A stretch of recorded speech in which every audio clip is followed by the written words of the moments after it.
Hey everybody, just working on the kitchen this morning, and we finally got done with a lot of the painting. Let me go ahead and give you a kind of a spin around to show you what the paint looks like. So this is what we ended up choosing. As you can see, it's kind of a grayish. It's kind of, well, we thought it was grayish green, but it turned out to be more of a like a faded teal. But it really goes well with the floor, so we decided to stick with it. So we finally painted everything. Still need to do crown molding and stuff. So, but you know, right now, everything that needs to be painted is pretty much done. For right now, we're getting ready to actually attach the cabinets to the wall. So. First thing that I'm going to do is work on the pantry cabinet, and that's up against the corner of the wall behind me, and then from there we'll work to try to get the cabinet that goes above the refrigerator cut and attached. I'm getting ready to set this in place for, well, hopefully the final time, and what I'm planning on doing is attaching it up top with some screws, some long screws into hopefully some studs. And then I do have a place to add some screws here if I feel like we need to attach here. And then I'm also going to attach to this wall, because this is a pretty flimsy wall because it's a pocket door. And it has a little bit of a gap when you put it up against here. And if I can just pull that wall to this cabinet, it'll fill this little gap area real nicely. So there is there's some strapping here, and then there's some wood and some metal strapping here, like a very small type of stud. So I'm going to try to hit that stud. I did some measurements before I trimmed everything out, so I'm hopefully you know, I'll measure twice and drill once, and hopefully I'll hit that stud. And I'm just concerned that I don't get too long of a screw, because if you get too long of a screw, you'll end up screwing into the door, and that's a bad idea. So that's the plan. So I'm going to go ahead and get to work on that.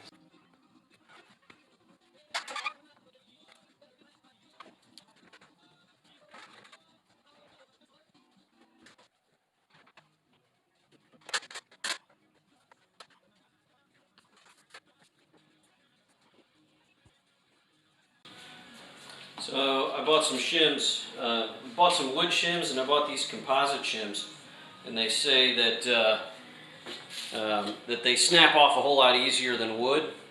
So we're going to give them a try and see if we like them. If not, I'll use the the cedar shims. I have those outside, but I figure these were dark and they wouldn't show up as easily as the wood. I know that I'm going to have to shim it a little bit because it's tipped a little bit forward. So once I do that, get this one in place the way I want it, then I'll work the rest of them basically to match.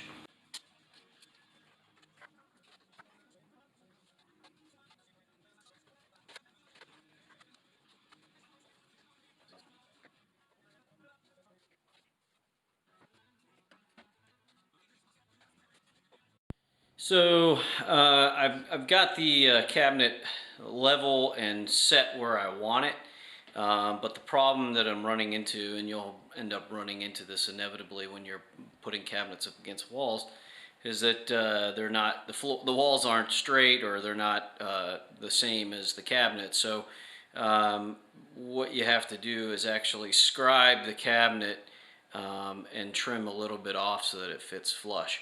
The cabinet right now is where it should be. It's it's level and plumb, but the problem that you see here is at the bottom of the cabinet, it's nice and flush, and as you move up, there's about 1/8 of an inch.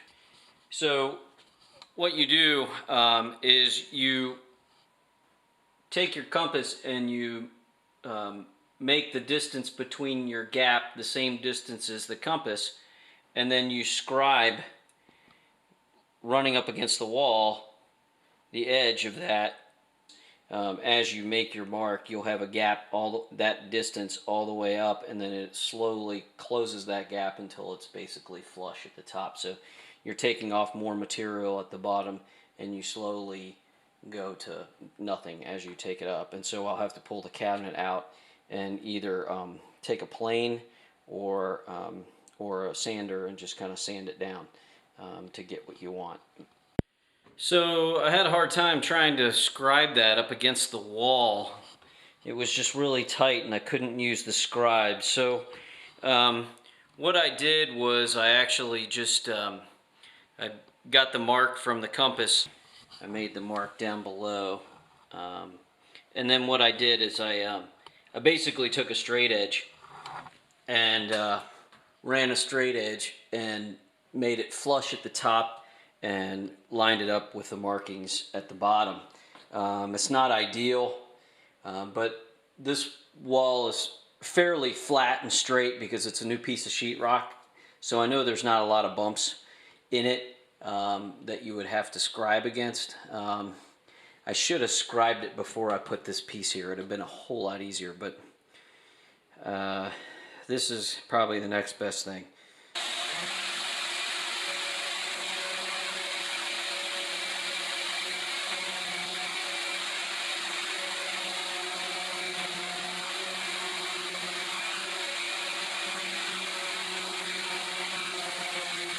I've got it to where I'm just shy of the line, so I'm a little fat from the line. That way I have more material if I need to.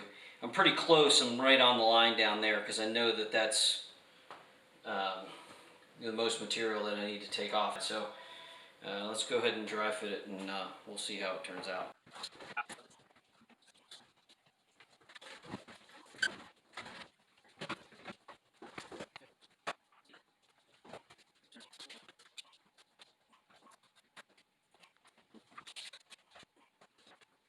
Okay,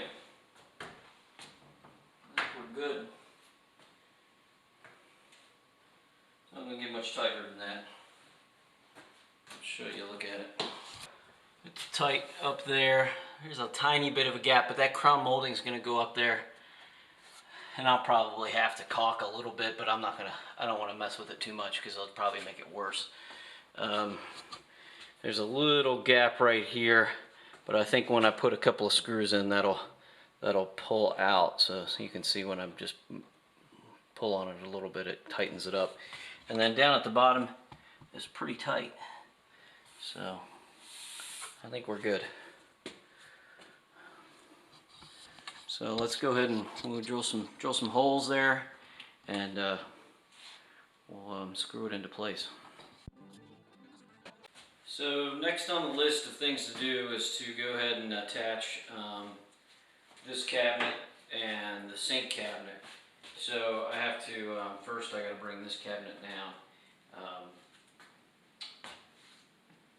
I had to do some modifications to it, and I can show you that here. Here's the outlet for the ductwork, and I kind of made a little L shape so that the air has a place to kind of go, and it doesn't. When I took this thing off last time, it was just a straight piece of wood here. You can see that's where it stopped, and then they had the vent cover over it. But what happened was it was just open inside here, so a lot of times the air would hit the back of this and it would just kind of flow, and so there was a lot of dust collected back in here. So I was trying to create a extension to that ductwork so that most of the air flows out.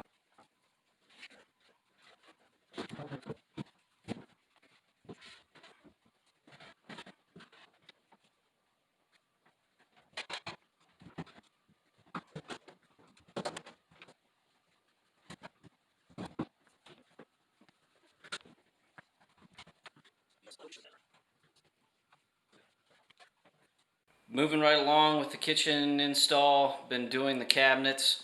I got the corner cabinets completed and installed, and now I'm doing this cabinet.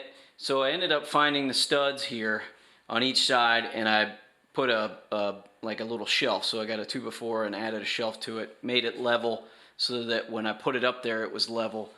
This thing is a bear to lift up. I'm by myself, so it's been quite a challenge to get it up there. I got it up there. I think I dented the wall back there, but hopefully you won't see that. I put it high enough to where if it did dent, I'm never going to see it. I will have to touch up where I put the screws for the 2x4, but not a huge deal. It's still going to get covered up with a refrigerator. So let me go ahead and get started, because this is on a temporary 2x4 just kind of wedged in there, so I don't want it to fall on me. That would be awful.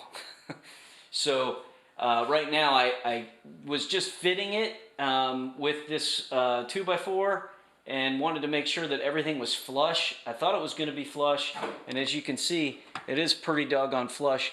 I just need to take the tape off, so I had to spread it out a little bit to be able to get the tape out of there, because I was worried that I would chip the paint. So now that's what I'm doing, and then I'm going to put a temporary screw in here just to make sure that it holds up, and then I'll start drilling for the screws that go into the studs back there. So let me go ahead and do that.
So there it is.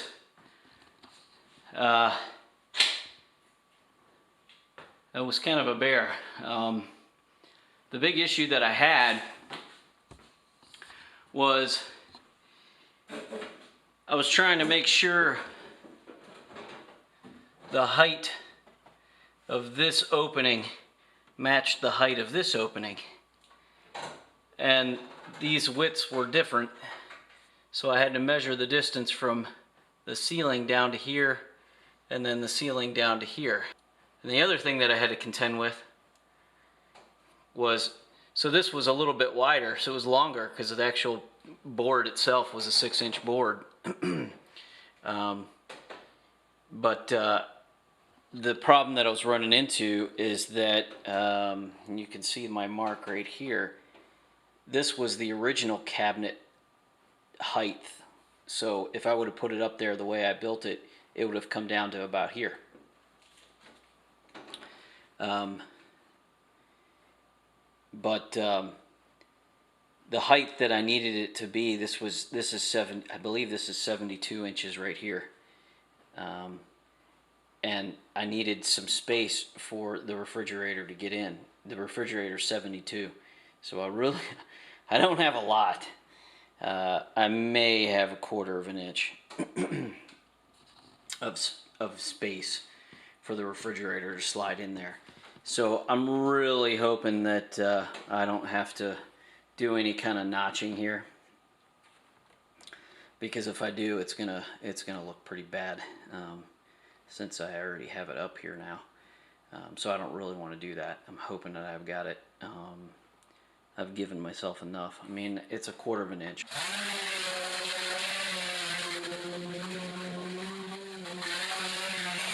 So I got it sanded. I left a little bit of the line just to be able to, in case I don't need as much. I can always take some off, but I can't put it back. So yeah, I want to just be sure. And I took a little bit off the other side too, but I left a little bit of the line as well. This was my shallowest spot, but I cut it down quite a bit up here. We'll have to see. I'm just going to push it back and see what it looks like.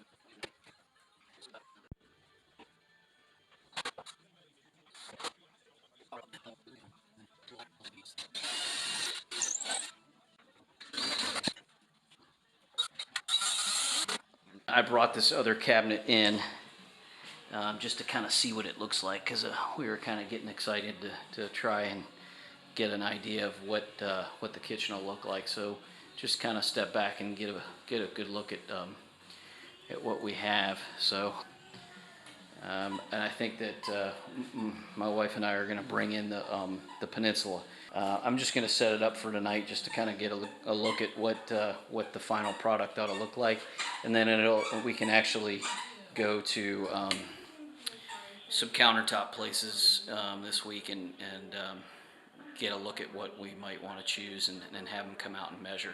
We're going to go ahead and bring in this peninsula, and we'll show you what it looks like.